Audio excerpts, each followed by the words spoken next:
हम लोग fifth law देखते हैं। फिफ्थ लॉ जो है वो क्या है?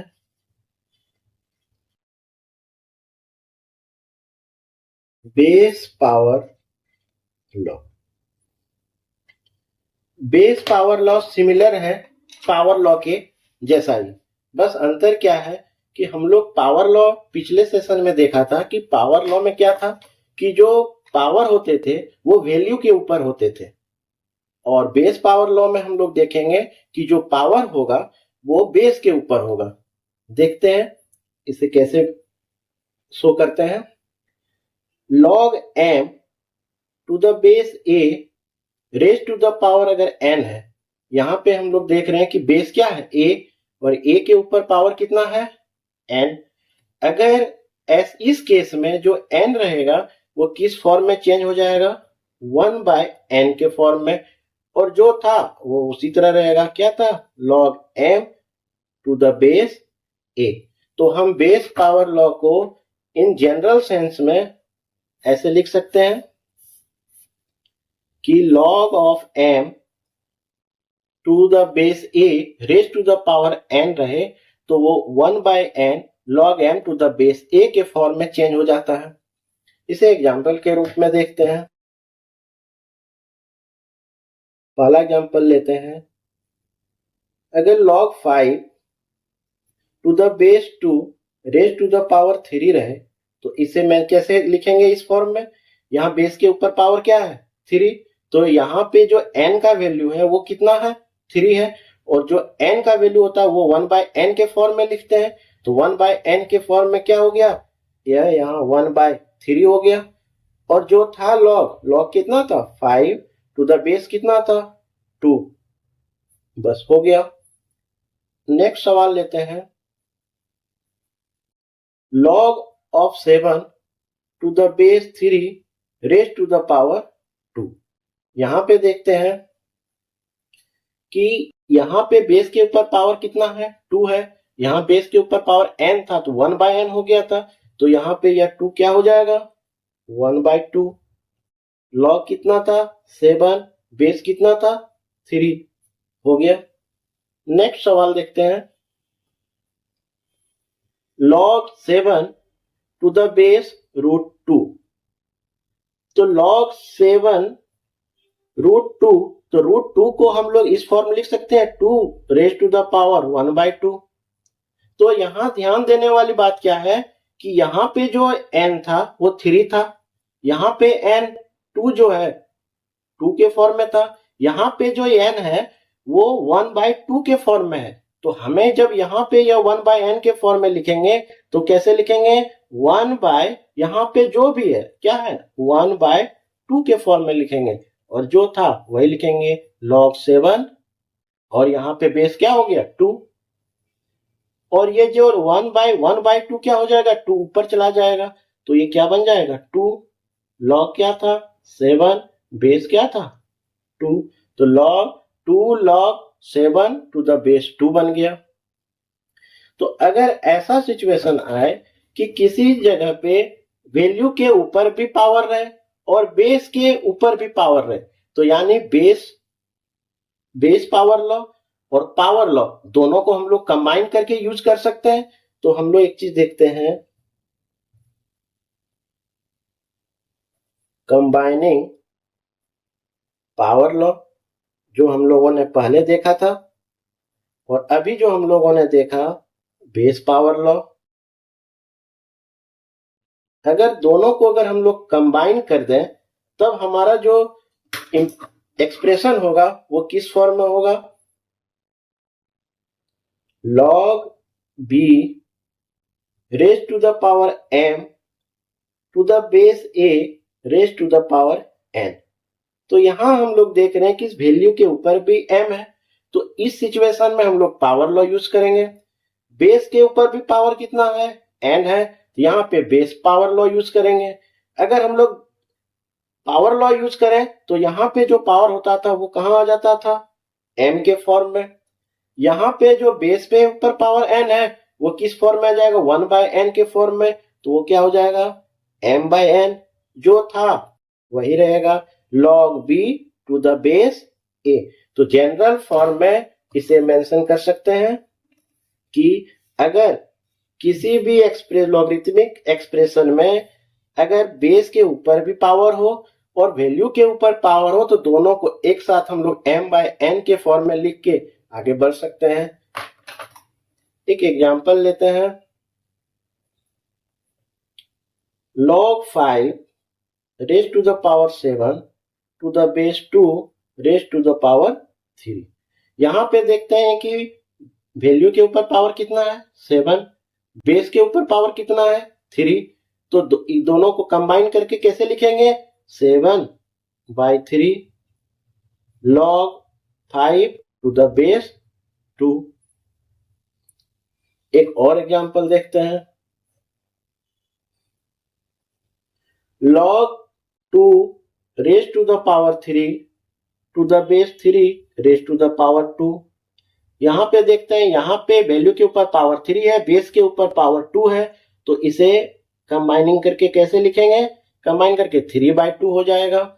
और यहां क्या हो जाएगा log 2 to the base कितना था यहां 3, तो 3/2 log 2 to the base 3 हो गया। एक और सवाल देखते हैं। अगर log 3√3 रहे और टू द बेस √3 रहे तो इसका वैल्यू क्या होगा। log 3√3 टू द बेस √3 का वैल्यू निकालना है। तो इसका वैल्यू निकालने से पहले हम लोग एक चीज देखते हैं कि जो 3√3 है, 3√3 है उसको सिंप्लीफाई करके लिखें तो इसको लिख सकते हैं 3⁻1 इंटू 3⁻1/2। बेस कॉमन है तो इसे लिख सकते हैं, पावर ऐड हो जाएगा 1/2, 3 1 + 1/2, ये क्या हो जाएगा 2 + 1 3/2। तो 3√3 को एक्सपोनेंशियल फॉर्म में क्या हो गया 3⁻3/2। और जो स्क्वायर रूट 3 था उसको कैसे लिख सकते हैं 3⁻1/2। तो इन दोनों को अब यहां पे पुट करते हैं तो लिख सकते हैं log 3√3 की जगह पे क्या लिख सकते हैं log 3⁻3/2। स्क्वायर रूट 3 को लिख सकते हैं, बेस पे था, उसके जगह पे क्या लिख सकते हैं 3 1/2। अब जो है दोनों को यूज साथ में करें तो हम लिख सकते हैं कि 3 के ऊपर जो है यहाँ पे जो वैल्यू है 3/2 है तो वो कंप्लीट फॉर्म में यहां आ जाएगा, तो उसे लिख सकते हैं 3/2। बेस के ऊपर पावर कितना है 1/2, वो कंप्लीट रूप में यहां आ जाएगा 1/2। और जो था वही लिखेंगे log कितना था 3 टू द बेस कितना था 3। अब 3/2 ऐसे हो गया और ये 1 कहाँ है 1/2, ऐसे 2 ऊपर चला गया तो और क्या लिखेंगे log 3 टू द बेस 3। ये 2 2 कट जाएगा, 3 बचेगा। और हमें पता है log 3 टू द बेस 3 जब दोनों बराबर 3 और बेस पे भी 3 रहे तो उसका वैल्यू 1 आता है। तो ये 3 × 1 क्या हो गया 3। तो log 3√3 टू द बेस √3 का वैल्यू क्या आया 3 आया।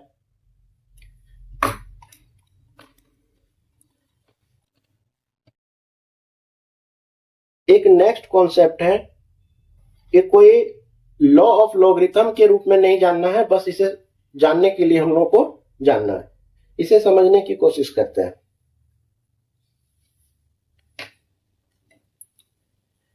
अगर हमें दिया हुआ हो log 1/b log 1/b to the base a, log of 1/b to the base a, तो इसका मतलब क्या हमें दिया है। अगर इसको इस रूप में लिख सकते हैं 1/b को लिख सकते हैं b⁻⁻1 और बेस जो a था वही रहा। अब ध्यान देने वाली बात है कि इस जगह पे जो वैल्यू के ऊपर पावर कितना है -1, क्योंकि पावर तो नेगेटिव वैल्यू रख सकता है अपना। तो b के ऊपर अगर पावर -1 है यूजिंग पावर लॉ तो इस जगह पे -1 कहाँ आ जाएगा पहले आ जाएगा। तो यह क्या बन जाएगा -1 यहाँ पे आ गया और जो था वही रहा। क्या था यहाँ पे अब यहाँ पे क्या बचा, b बचा, बेस क्या था, a बचा, तो ये -1 का मतलब हो गया माइनस क्या हो गया, log b to the base a।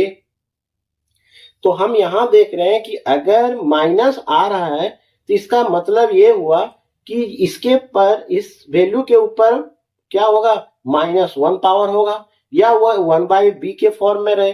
तो अगर यहाँ पे 1/b के फॉर्म में रहे तो हम यहाँ पे लिख सकते हैं -1। एक एग्जाम्पल के रूप में अगर लेते हैं,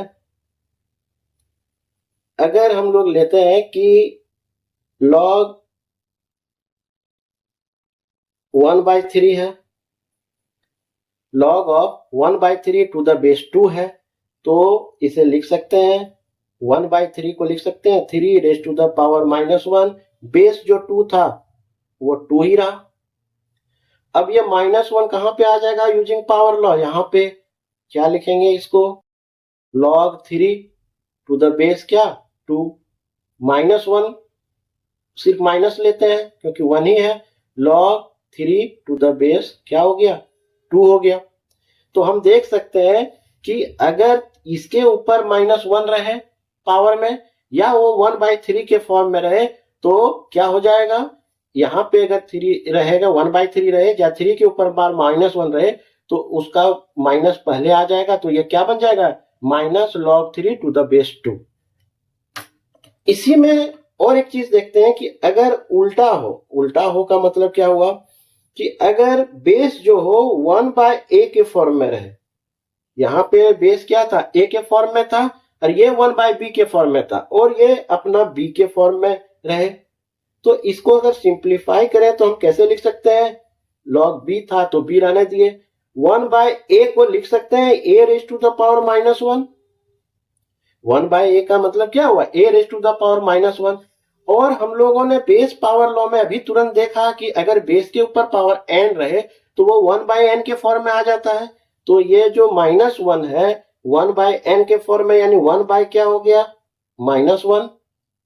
उसके बाद जो था वही लिखिए, log क्या था b to the base a, क्योंकि a के ऊपर -1 तो हमने यहां ले आया, और जो 1/-1 एक्चुअली क्या हुआ -1 ही हुआ, log b to the base a, और -1 के जगह पे लिख सकते हैं -log b to the base a। तो यहां पे हम लोगों को ध्यान ये देना होगा कि अगर यहां पे भी 1/a के फॉर्म में रहे तो ये -1 हो गया, तो यहां 1/-1 हुआ, ये -1 हुआ, तो हम यह कह सकते हैं कि अगर यहां पे -1 है और यहां पे -1 है तो हमें नहीं पता होगा कि एक्चुअल में यह जो माइनस आया है वो बेस के ऊपर -1 रेस्ट था उसके अनुसार आया है, या वैल्यू के ऊपर -1 था उसके अनुसार आया। तो इस केस में इसका भी एग्जांपल देख लेते हैं और सेम एग्जांपल लेते हैं, तब क्लियर ज्यादा होगा।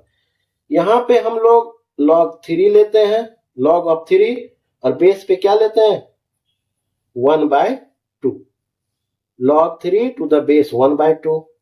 इसको सिंपल फॉर्म में लिखें तो क्या लिखेंगे, log 3 1/2 को लिख सकते हैं 2 रेज टू द पावर -1।